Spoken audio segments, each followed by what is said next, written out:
चलिए शुरू करते हैं।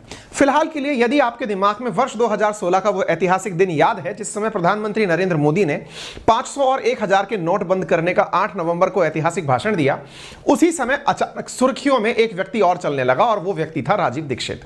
राजीव दीक्षित जिनकी मौत वर्ष 2010 में हो चुकी है, लेकिन 2016 में इनका नाम क्यों आया, तो पॉइंट निकल कर आया कि इन्होंने कभी इस प्रकार की डिमांड की थी लोगों से सार्वजनिक रूप से कि यदि सरकारें करप्शन रोकना चाहती हैं तो उन्हें सबसे पहले जो बंद करना चाहिए वो है 500 और 1000 का नोट। जब इनकी यह डिमांड सार्वजनिक रूप से पुराने वीडियोस के माध्यम से निकलकर आने लगी तो लोगों के मन में क्यूरियोसिटी जागने लगी कि यह व्यक्ति है कौन जिसने इतने साल पहले सरकारों से डिमांड की थी कि करप्शन रोकना है तो 500 और 1000 का नोट हटा दीजिए, और सरकार ने उसे हटा भी दिया। ऐसी स्थिति में कुछ और बयान इनके सोशल मीडिया पर वायरल होने लगे। उन वायरल दावों में यह कहा जाने लगा कि ये दुनिया के अंदर ये बात करते आते हैं कि भारत के अंदर जो सबसे बड़ी गलती हुई है वो है लिबरलाइजेशन, प्राइवेटाइजेशन और ग्लोबलाइजेशन। यदि सरकारें इन्हें नहीं मानती तो आज देश की स्थिति बहुत अच्छी होती। इनका कहना था कि देश का 80% टैक्स रेवेन्यू नेताओं और ऑफिसर्स के खाते में जाता है। इन्होंने बहुत सारे ऐसे दावे किए जिनमें से एक दावा यह था कि ये कुछ ऐसी रिसर्च कर रहे थे अपनी एकेडमिक्स के अंदर जिसे लेने के लिए जर्मनी के द्वारा अरबों रुपया इनको ऑफर किया गया था। हालांकि इन सब तथ्यों के बारे में पुष्टि जब ये वायरल हुए उसके बाद होना शुरू हुई, चूंकि ये स्वयं नहीं बचे थे तो इनके तथ्यों को भी लोगों ने अपनी तरह से तोड़ मरोड़ के पेश किया है। हम आपके सामने सारे रेफरेंसेस रखेंगे ताकि आप जब चाहें तब उन्हें तलाश सकते हैं। इन्हीं के कुछ बयानों में कुछ रोचक बयान ऐसे भी थे कि अमिताभ बच्चन ने अपने द्वारा पेप्सी पीना इसलिए बंद कर दिया क्योंकि उनके आंत खराब हो गई थी, इसलिए उन्होंने विज्ञापन कराना बंद कर दिया। एक ऐसा ही इनका एक बयान और ज्यादा सार्वजनिक हुआ और वो ये था कि हेमा मालिनी खुद चेहरे के ऊपर बेसन लगाती हैं लेकिन लोगों से कहती हैं कि वो कोई ना कोई क्रीम लगाएं या फिर लक्स साबुन से अपना मुंह धोएं। वो लोगों को नहीं बताती हैं कि हमारे स्वदेशी उत्पादों में कितनी ताकत है, अदरवाइज देश की सभी महिलाएं उनकी तरह खूबसूरत हो जाएंगी। इस तरह के चर्चित बयान इन्हें आज भी घरों के अंदर सोशल मीडिया, फेसबुक, व्हाट्सएप या फिर YouTube के ऊपर बहुत ज्यादा आज भी इन्हें फेमस किए हुए हैं और लोग इनके नाम से तरह तरह का सोशल मीडिया अकाउंट प्ले करते हैं, चलाते हैं। यानी एक तरह से ये वो वाली बात हो गई जैसे कोई भी शेर और शायरी लिखो और उसके पीछे गालिब का नाम ऐड कर दो, बिल्कुल वैसे ही आपके मन में कोई क्रांतिकारी विचार आ रहा हो, नाम के पीछे राजीव दीक्षित लगा दो तो लगता है कि ये ऑथेंटिकेट हो गया है। कुछ वैसा ही इनके साथ फिलहाल चल रहा है। तस्वीरों में आप चाहें तो इन्हें एक बार के लिए देख सकते हैं। इनके बारे में जो प्राप्त जानकारी इंटरनेट पर है, आपने पढ़ाई बीटेक की इलाहाबाद से, एमटेक किया आईआईटी कानपुर से और रिसर्च इन्होंने सीएसआईआर लैब से किया। और साथ में यह भी जानकारी है कि इन्हें मैक्स प्लैंक इंस्टीट्यूट जो जर्मनी है वहां से रिसर्च के लिए ऑफर भी मिला था या फिर इनकी रिसर्च को परचेज करने के लिए ऑफर भी मिला था। ये बातें इनके द्वारा, मतलब ये वही वाली बात मैं अगेन बार बार दोहरा इसलिए रहा हूं क्योंकि आने वाले समय में मैं आपके सामने बहुत सारी ऐसी बातें रखूंगा जिनमें संभव है कि कुछ बातों से आप संभवतः सहमत ना हो, लेकिन फिर भी आप सुन इसलिए रहे हो कि आप सुना रहे हैं। तो मैं पहले ही बता दूं, मैं सुना नहीं रहा हूं, मैं उपलब्ध जानकारी को आपको बता रहा हूं क्योंकि बहुत से लोगों की डिमांड थी आप इनके बारे में कंटेंट इकट्ठा करके अपनी रिसर्च टीम के माध्यम से हम तक उपलब्ध कराइए। तो हमने केवल वही प्रयास किया है, लेकिन फिर भी आपके पास जो भी जानकारी साझा कर रहे हैं उन सबके लिंक हमने कमेंट बॉक्स में पिन कर दिए हैं, कंटेंट बॉक्स में पिन कर दिए, बार बार कमेंट बॉक्स बोल दे रहा हूं, आप वहां जाकर के उन्हें देख सकते हैं। कहा जाता है कि राजीव दीक्षित जो हैं वो आयुर्वेद और योग के बहुत अच्छे ज्ञाता थे, स्वदेशी के हिमायती थे, देश में बनी वस्तुओं को बढ़ावा देते थे और इन्हीं कारण से इनके ऊपर एक और कहानी लिखी जाती है और वो ये है कि बाबा रामदेव जिन्होंने भी स्वदेशी आंदोलन चलाया और योग को लेकर के लोगों को जागृत किया, जो आज एक बहुत बड़े बिजनेसमैन बन चुके हैं, उन्हें इनके साथ कुछ पर्सनल ग्रीवांसेस थे। यही कारण है कि बाबा रामदेव ने हो सकता है कि इनकी हत्या करवा दी हो। यह भी एक थ्योरी है जो मार्केट के अंदर प्ले की जाती है, लेकिन इस बारे में रामदेव जी का क्या बयान है वो भी हम आपको जरूर बताएंगे। तो इस प्रकार से एक व्यक्ति जिसके बारे में आज जिक्र होने जा रहा है, इसका थोड़ा सा इतिहास जानते हैं। 30 नवंबर 1967 में यूपी के अलीगढ़ के राधेश्याम दीक्षित और मिथिलेश कुमारी के घर में एक बच्चा पैदा होता है जिनका नाम राजीव होता है। शुरुआती पढ़ाई इन्होंने अपने मतलब जो आसपास की स्कूल थी वहीं से की और इसके बारे में कहा जाता है कि इन्होंने इलाहाबाद से जाकर बीटेक किया और आईआईटी कानपुर से जाकर इन्होंने एमटेक किया। हालांकि अगेन मैं बार बार बोल रहा हूं, इस डिग्री को लेकर के भी काफी सारे विवाद हैं, मैं वो भी आपके साथ साझा करूंगा, ठीक है। इसके साथ साथ इन्होंने अपने बारे में यही कहा कि इन्हें केवल एक ही धर्म निभाना था अपने जीवन को लेकर और वो था राष्ट्र सेवा, और इसी के लिए ये लोग आगे निकल पड़े। एक चीज मैं यहां पर आप सबके सामने ऐड कर देना चाहता हूं, जब भी आप किसी अच्छे इंस्टीट्यूट से डिग्री लेते हैं तो आपके मन में उस इंस्टीट्यूट के बारे में श्रद्धा उत्पन्न होती है। चूंकि मेरा खुद का कॉलेज IIT कानपुर रहा है और मैं वहां के बारे में बहुत अच्छे से जानता हूं। एक बहुत अच्छी चीज जो हम लोग वहां से सीखते हैं वो ये है कि आपको एकेडमिक्स के अंदर हर तरह के प्रयास करवाए जाते हैं ताकि आप कभी भविष्य में जॉब करने जाएं तो आपको वहां से बहुत अच्छे ऑप्शंस मिल सकें। ऐसा ही एक ऑप्शन मैं आज आपके साथ में साझा कर रहा हूं, लेकिन उससे पहले मैं एक चीज आपको यहां पर बता दूं कि ये जो दावा हमने आपके साथ साझा किया है कि इन्होंने IIT कानपुर से MTech किया था, इसके बारे में एक न्यूज मीडिया में यह भी है कि वर्ष 2015 में किसी व्यक्ति ने RTI का हवाला देकर के राइट टू इंफॉर्मेशन एक्ट के माध्यम से IIT कानपुर से जानकारी ली थी कि क्या इस नाम से कोई व्यक्ति है जिसने आपके यहां से पढ़ाई की। तो यहां पर IIT कानपुर की तरफ से आया हुआ रिप्लाई है जिसमें मेंशन किया हुआ है कि इस तरह का कोई भी व्यक्ति इनके यहां पर कभी नहीं पढ़ा था। हम इस दावे के लिए आपके सामने ये नहीं कहते कि हमने RTI खुद ने देख ली है, हम यहां पर आपको केवल ये दिखाना चाहते हैं कि Rajiv Dixit does not appear in the list of pass out. ये एक RTI है जो अवेलेबल है और एक और RTI सेम नाम के साथ में और अवेलेबल है जिसमें भी इसी तरह का एक मेंशन किया गया है। आप इसे देख सकते हैं, यहां पर सेम इसी प्रकार की एक RTI अवेलेबल है जिसमें यह बात लिखी हुई है कि Rajiv Dixit appears in the list of pass out student. यानी दो प्रकार की RTI नेट पर उपलब्ध है। मैंने RTI डाली नहीं है, I am not a media agency जिसने कि इस चीज की पुख्ती जानकारी ली हो। मैंने आपके सामने बता दिया कि लोगों के बीच में यह विवाद है। विवाद यह है, कुछ लोग कहते हैं कि IIT कानपुर से पढ़े थे, कुछ लोग कहते हैं नहीं पढ़े थे, और दोनों ही दावे आपके सामने उपलब्ध हैं। इसलिए मैंने आपके सामने शुरुआत में ही रख दिए हैं। जब बातें IIT कानपुर की हो रही हो तो आप में से कईयों के दिमाग में सवाल बनेगा, इस बात को लेकर इतनी क्यूरियोसिटी क्यों है कि वो इस कॉलेज से पढ़े थे कि नहीं पढ़े थे। यही मानना कि लोग वाकई में इस काबिल थे कि नहीं थे। राजीव दीक्षित जी का जो राष्ट्रवाद है ये वर्तमान में बड़ा चर्चित में है। चर्चा में क्यों है साहब? क्योंकि इनका मानना था कि वर्तमान में जो इंडिया का एजुकेशन सिस्टम है ये गलत है, मैकाले शिक्षा पद्धति के ऊपर है और ये पूरी तरह से गुरुकुल सिस्टम बेस्ड होना चाहिए, इसे बदला जाना चाहिए। इसी कारण से ये हर चीज के दोष में 1991 में हुए इंडिया के अंदर लिबरलाइजेशन, प्राइवेटाइजेशन और ग्लोबलाइजेशन का विरोध करते थे। इनका मानना था कि देश के अंदर जितने भी प्रकार के कार्य हो रहे हैं वो सब अंग्रेजों के द्वारा या तो प्लांटेड है या आज जब अंग्रेज नहीं है तो अमेरिका उन कामों को करा रहा है। उदाहरण के लिए 1984 में जब भोपाल गैस त्रासदी हुई तो इनका मानना था कि भोपाल गैस त्रासदी और कुछ नहीं बल्कि अमेरिका के द्वारा यूनियन कार्बाइड नामक फैक्ट्री से किया गया एक प्रयोग था कि क्या गैस के हमले से लोगों को मारा जा सकता है, और यही हुआ भी। और इसी कारण से इन्होंने भोपाल गैस त्रासदी के बाद सबसे बड़ा जो अपना नाम प्रचार में लिया वो यही था कि इस त्रासदी के लिए जो जिम्मेदार लोग थे उनको सजा दिलाने के लिए इन्होंने अनवरत लंबे समय तक आंदोलन किया। यही कारण है कि पूरे देश के अंदर अपने आंदोलन के कारण ये चर्चा में आ गए और उसी के बाद ये देश भर के अंदर विभिन्न व्याख्यानों में उस चर्चा को सब जगह साझा करते हुए सुने गए। लगभग 13,000 से ज्यादा इन्होंने व्याख्यान दिए। देश भर के अंदर जहां जहां संभव हो इन्होंने स्वदेशी आंदोलन की बात की। इन्होंने विदेशी कंपनियों को देश से भगाए जाने के लिए, उन्हें देश से बाहर का रास्ता दिखाने के लिए लोगों में अवेयरनेस फैलाई। कहा जाता है कि ये जिन सम्मेलनों में जाया करते थे उन सम्मेलनों में लोगों को कौन कंपनी स्वदेशी है कौन कंपनी विदेशी है इसके पर्चे बंटवाया करते थे। इनका एक बहुत शानदार दावा फेमस है जिसमें ये कहते हैं कि जो हिंदुस्तान लीवर के नाम से कंपनी आज देखते हैं, हिंदुस्तान यूनिलीवर नाम से जो आप कंपनी देखते हैं, असल में वो यूनिलीवर लिमिटेड थी, लेकिन चूंकि उसमें लोगों को यह फीलिंग आए कि ये हिंदुस्तान की कंपनी है इसलिए इनके आंदोलन से प्रेरित होकर के उस कंपनी ने अपने नाम के आगे हिंदुस्तान शब्द जोड़ दिया, जबकि वो एक विदेशी कंपनी है। तो इन्होंने लोगों में बाकायदा ये अवेयरनेस फैलाई कि जो स्वदेशी कार्यक्रम है इसको बहुत पहचानने की जरूरत है, क्योंकि बहुत सी कंपनियां हमारे देश के माल को लूट के ले जा रही हैं और हमारी ही टेक्नोलॉजी को नीम पुदीना मिलाकर चटा रही हैं। आपने देखा भी होगा, अगर आप कोलगेट का विज्ञापन देखते हैं, किसी का भी विज्ञापन देखते हैं, उसमें एक शब्द आता है इसमें नमक मिला हुआ है, इसमें तुलसी मिली हुई है, इसमें लौंग मिला हुआ है। बोले ये सब चीजें हमारी अपनी हैं, हमारी औषधियों को वो किसी चूर्ण चर्मन प्राश में मिलाकर के विज्ञापन के माध्यम से आप तक बेच दे रहे। तो ऐसी स्थिति में ये इस बात का पुरजोर विरोध किया करते थे। यूनियन कार्बाइड त्रासदी क्या थी यदि आपको याद हो तो मैं आपको बता दूं कि भोपाल के अंदर एक कंपनी हुआ करती थी यूनियन कार्बाइड, वहां से मिथाइल आइसोसाइनेट गैस रिलीज हुई थी। सरकारी आंकड़ों के मुताबिक यहां से 3787 लोगों की मौत हो गई थी गैस लीक होने से और 5.5 लाख से अधिक लोग प्रभावित हुए थे। इस मतलब गैस त्रासदी के लिए जो मुख्य व्यक्ति जिम्मेदार था वारेन एंडरसन, उसका निधन भी हो चुका है, यानी सजा उसे नहीं दिला पाए लेकिन उसकी मौत हो चुकी है।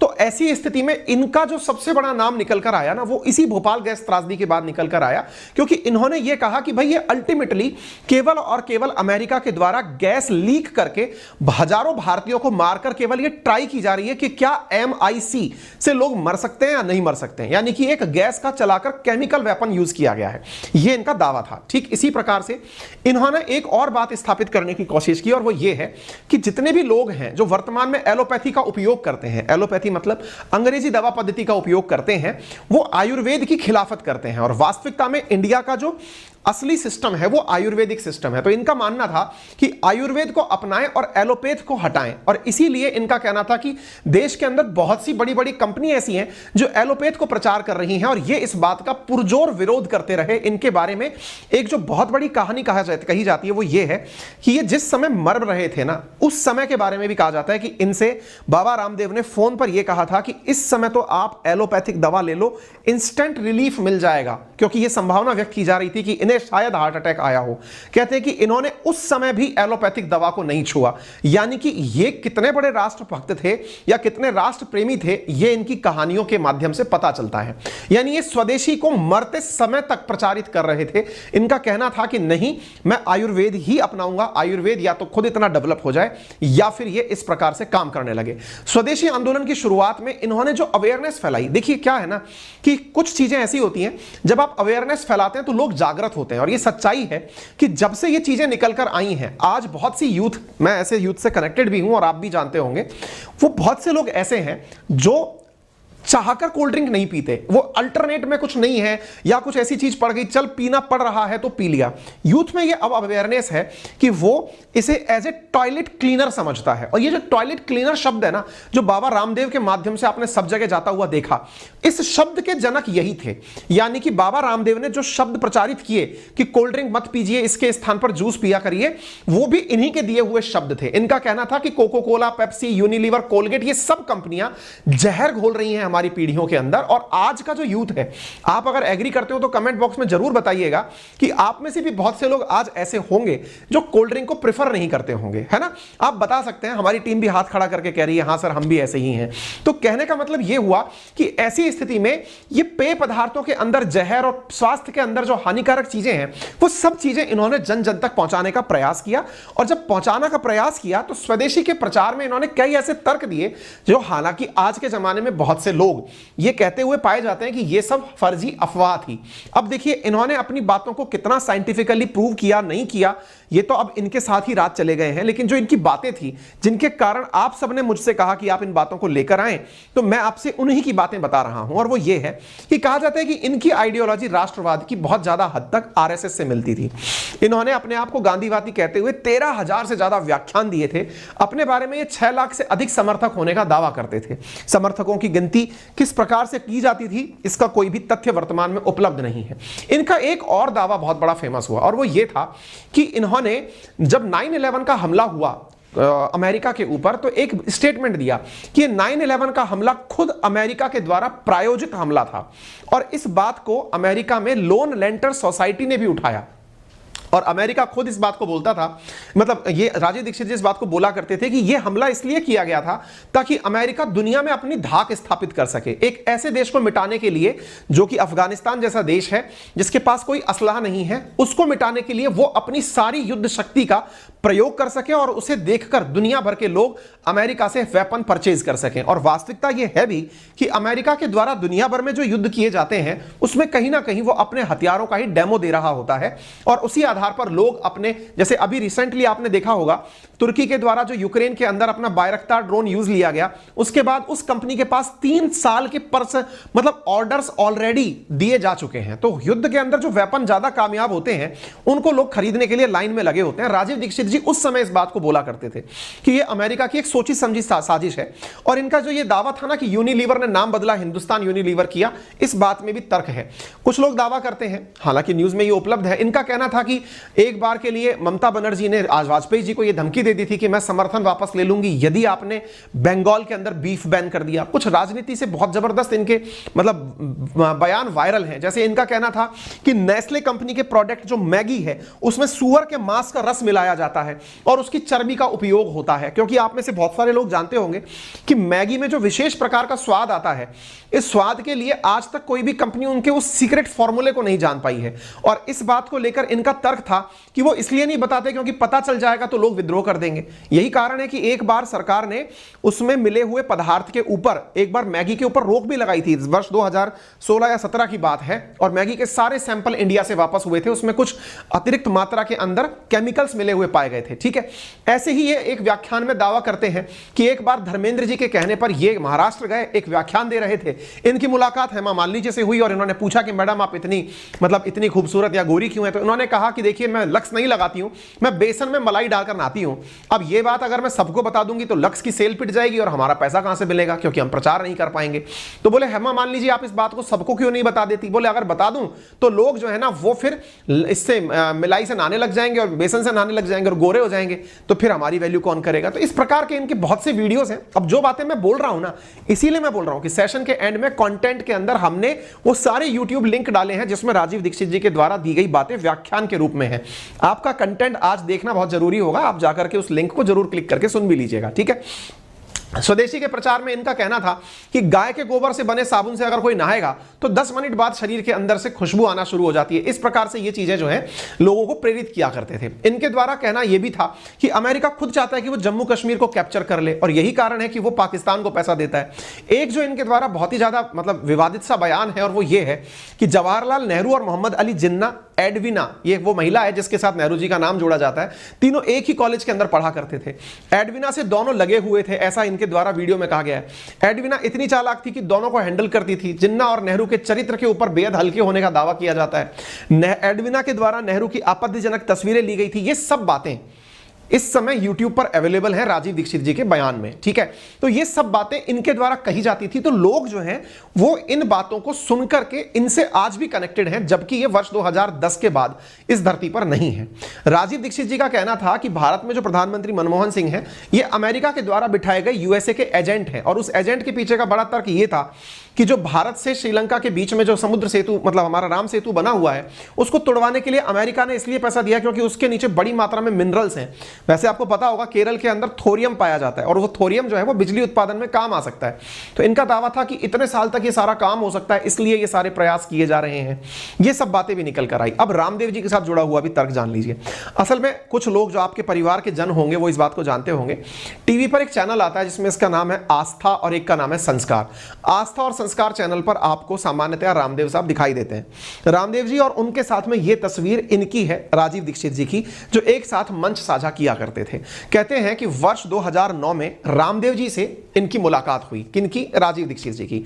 और इन दोनों ने मिलकर के आपस में काफी सारे मसलों पर एक साथ अपनी राय दुनिया से साझा करना शुरू किया। बाबा रामदेव इनकी बातों से काफी प्रभावित हुए। बाबा रामदेव उस समय योगा का प्रचार करते थे, ये स्वदेशी का प्रचार करते थे। तो स्वदेशी और बाबा रामदेव का योगा दोनों मिल गए। आज भी आप देख सकते हैं कि बाबा रामदेव जो इतने बड़े व्यापारी बन गए हैं उसमें उन्होंने योगा नहीं बेचा है, योगा के माध्यम से स्वदेशी प्रोडक्ट बेचे हैं। चाहे फिर वो पतंजलि के द्वारा बेचा गया आटा हो, चाहे स्वदेशी पतंजलि के द्वारा भेजा गया पेस्ट हो या फिर जीन्स हो, जो भी आज पतंजलि का आइटम आता है वो असल में स्वदेशी उत्पाद के नाम से बिकता है। तो जो स्वदेशी का आइडिया है ना वो बाबा रामदेव को राजीव दीक्षित से मिला था। अब ये आइडिया मिला था तो स्वाभाविक है कि बाबा रामदेव तो केवल योगा बेचते रह जाते, राजीव दीक्षित ही थे जो स्वदेशी प्रोडक्ट बेचते। तो ऐसी स्थिति में बाबा रामदेव को जो सबसे बड़ा कंपटीशन लगा कि यार योगा मैं कराता हूं, प्रोडक्ट ये बेचेगा, ऐसी स्थिति में इन दोनों के बीच में कन्फ्लिक्ट या मतभेद हुआ। तो कहा जाता है कि बाबा रामदेव को इनसे अड़चन होने लगी और इसी कारण से इनकी हत्या करवा दी गई। हालांकि इसके बारे में कोई भी सत्य सबूत अब तक उपलब्ध कहीं भी नहीं है। लोगों के दावे हैं जो उपलब्ध हैं, उसी में से एक दावा हम आपके साथ साझा कर रहे हैं। इन्होंने कहा कि इन दोनों ने मिलकर भारत स्वाभिमान आंदोलन शुरू किया, लोगों के अंदर 100% मतदान के लिए उन्हें प्रेरित किया जाए, विश्व को शक्ति बनाया जाए, स्वदेशी बनाए। ये सब बातें इन्होंने आपस में बात करना शुरू की। बोले एक ऐसी पार्टी लेकर आएंगे जो पूरी तरह से युवाओं को ध्यान देगी। ये सब बातें इनके द्वारा की जाती थी। दोनों के कंबाइंड प्रोग्राम एक साथ टेलीकास्ट होते थे। कुछ समर्थकों का दावा है कि रामदेव जो है वो राजीव की लोकप्रियता से काफी ज्यादा चिढ़ते थे। इसी कारण से राजीव की लोकप्रियता से घबराकर उन्होंने 30 नवंबर 2010 को राजीव दीक्षित की हत्या करवा दी। अब यह हत्या के पीछे फिर से अगेन बोल रहा हूं कोई केस नहीं है, कहीं कोई केस चल नहीं रहा है, लेकिन लोगों का जो मानना है एक बार के लिए आप उसे सुन लीजिए। कहा यह जाता है कि राजीव जो हैं वो छत्तीसगढ़ के दौरे पर थे और उन्होंने अलग अलग जगह व्याख्यान देने का समय निर्धारित किया हुआ था। 26 नवंबर से 29 नवंबर तक उन्हें अलग अलग जगह पर व्याख्यान देने थे। 30 को वो भिलाई पहुंचे थे। उनकी तबीयत वहां पर खराब होने शुरू हुई। वहां पर दुर्ग जाने के दौरान कार में उनकी हालत बहुत ज्यादा खराब हो गई। उन्हें दुर्ग में रोका गया। दिल का दौरा पड़ने पर उन्हें भिलाई के सरकारी अस्पताल में भर्ती कराया गया और फिर वहां से अपोलो BSR हॉस्पिटल शिफ्ट किया गया, जहां डॉक्टरों ने उन्हें डेड डिक्लेयर कर दिया। अब इस बात में क्या तर्क है? असल में एक फोटो बहुत ज्यादा वायरल होती है। हम भी बताते हैं कि हमने कहां से ली है। यूट्यूब पर कोई अश्विनी सोनी नाम का व्यक्ति है, उसके द्वारा यह तस्वीर साझा की गई है। अगेन हम इसको क्लेम नहीं करते कि यह तस्वीर सही है या गलत है। हमको जो उपलब्ध सामग्री है वो पूरी सोशल मीडिया से है। तो ये जो तस्वीर है इसमें राजीव दीक्षित जी बड़े ही काले और नीले दिखाई पड़ रहे हैं। लोगों का दावा यह है कि जब यह व्यक्ति मतलब डिक्लेयर हुआ, डेथ हुई इसकी, तो इनका पोस्टमार्टम क्यों नहीं कराया गया? यानी पोस्टमार्टम के पीछे की कहानी बाहर क्यों नहीं निकली? हो सकता है कि इन्हें कोई ऐसा जहर दिया गया हो या लॉन्ग टर्म से इनके शरीर में ऐसी कोई चीज डाली गई हो जिससे इनकी मौत हुई हो। अब इसके पीछे का दूसरा तर्क क्या है? पोस्टमार्टम परिवार वाले चाहते हैं तो होता है। यदि आप किसी के ऊपर आरोप लगाते हैं कि इसकी वजह से मौत हुई है, तो पुलिस जब उसको केस बनाती है तो पुलिस केस के अंदर पोस्टमार्टम किया जाता है। इन जनरल जगह अगर कोई मौत सामान्य मौत कंसीडर की जाती है तो उसमें घर वालों की चाहत होती है कि अगर वो चाहें पोस्टमार्टम कराएं, नहीं चाहते तो ना कराएं। कहा जाता है कि राजीव दीक्षित के परिवारजनों ने उनकी पोस्टमार्टम की डिमांड ही नहीं की थी। लेकिन फिर से जो राजीव दीक्षित जी के चाहने वाले हैं उनका क्या कहना है? उनका कहना है कि राजीव के साथ जो मौजूदा लोग और डॉक्टर्स हैं वो कहते हैं कि वो लगातार एलोपैथी की दवा लेने से इनकार कर रहे थे। बाबा पर आरोप लगता है कि रामदेव ने इनसे बात की थी उस समय पर जब इनकी तबीयत खराब हो रही थी। तो रामदेव ने इनसे कहा कि आप दवा क्यों नहीं ले लेते? तो कहते हैं कि राजीव ने उस समय मना कर दिया कि मैं एलोपैथी की दवा नहीं लूंगा और आखिरकार फिर वहीं की वहीं सारी बातें रह गई। समर्थकों का कहना है कि उस रोज जब राजीव का शव बैंगनी और नीला पड़ गया, उनकी स्किन उधड़ी हुई लग रही थी, नाक के आसपास काले नीले रंग के खून के धब्बे जमा हो गए थे, वहां पर मौजूद लोगों को शक हुआ कि यह स्वाभाविक मौत नहीं हत्या हो सकती है, तो फिर इसकी पोस्टमार्टम क्यों नहीं हुआ? अच्छा, एक चीज और कही जाती है और वो ये है कि इनकी डेड बॉडी को उठा करके हरिद्वार बाबा के आश्रम में क्यों ले जाया गया? यानी कि इनकी बॉडी को वर्धा ले जाने की जगह पर हरिद्वार में रामदेव के पतंजलि आश्रम क्यों ले जाया गया? ये सवाल लोग पूछते हैं। अच्छा, इस सवाल के पीछे बहुत ज्यादा सवाल क्यों उठते हैं? असल में किताब 2017 के अंदर प्रकाशित हुई जिसका नाम था गॉड मैन टू टाइकून के नाम से किस पुस्तक प्रकाशित हुई? प्रियंका पाठक और नारायण की। इस पुस्तक में इस बात का बहुत ज्यादा जिक्र किया गया। जब इस बात का जिक्र हुआ तो बाबा रामदेव इस पुस्तक के प्रकाशन को या इस पुस्तक के वितरण को रुकवाने के लिए हाईकोर्ट पहुंच गए और वहां जाकर के बाबा रामदेव ने कोर्ट में जाकर कहा कि इस किताब में उनकी छवि को खराब करने का कार्य किया गया है, इसलिए इस किताब की सेल पर रोक लगनी चाहिए। और हुआ भी। ये हाईकोर्ट पहुंचते हैं। दिल्ली हाईकोर्ट जो है वो इनकी इस किताब की सेल को रुकवा देती है। तो लोगों के अंदर और शक गहरा गया कि भाई बाबा रामदेव अपने ऊपर लगे हुए आरोपों को रुकवाने कोर्ट तक चला गया। तो ऐसी स्थिति में बाबा के ऊपर राजीव दीक्षित का नाम काफी ज्यादा मतलब कनेक्ट होने लगा। तो ये जो चीजें हैं मार्केट में, अब देखिए इंसान चला गया, उसके पीछे की बातें रह गई हैं। अब बाकी आप क्या मानते हैं, आप क्या जानते हैं, वो आप हमें कमेंट बॉक्स में बता सकते हैं। अगेन हम आपसे क्या बोल रहे हैं, इनमें से कोई भी कंटेंट हमारा अपना ओरिजिनल नहीं है, ना ही किसी ऑथेंटिक न्यूज चैनल का है। सोशल मीडिया पर या तो राजीव दीक्षित जी के खुद के बयान है जो हमने आपके सामने लिए, या फिर लोगों के द्वारा साझा की गई जानकारी है। आपकी अपनी जो राय है वो आप हमें अपनी तरह से बता सकते हैं।